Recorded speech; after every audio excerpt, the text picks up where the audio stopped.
So Bob, I gather I'm here on a big day for you, that you've got some new services you've just announced. We have. Great day today. Day 2 of World Travel Market. And we've announced today a new service out of Manchester next summer to Washington. A daily service, 757, starts on the 2nd of May. And we're doing the same out of Dublin. A daily service, non-stop Dublin, Washington for next summer. Starts on the 2nd of June. So yeah, we're out there making a bit of a noise about that. We've already had a lot of press interest. Of course, a route that's been done before out of Dublin and, in fact, out of Manchester a good few years back. But we know that with the right blend of right aeroplane, the hub in Washington, we can make that route work, and we're looking forward to operating it. You have a really extensive network of services from the United Kingdom. You're in almost every major airport?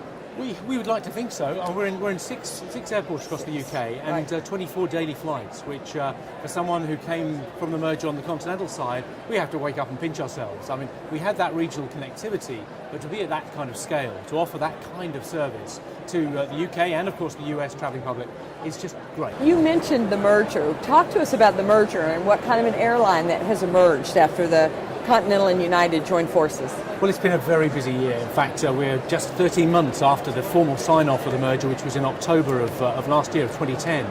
And we reckon we've got about another 4 or 5 months to go. A couple of very significant dates are coming our way. We've got a single operating certificate for the new United, which we're hoping to get by the end of the year, possibly even by the end of this month.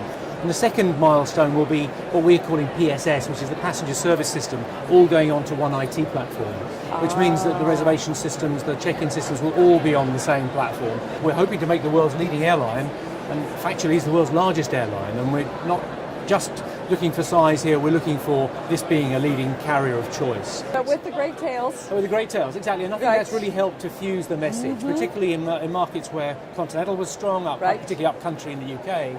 We've got that working well. People identify United with that tail, and down here where United had such a strong name, just moving to a new colour scheme effectively. So it's been really, really exciting for that. And just finally, how important is this UK market for United as a whole?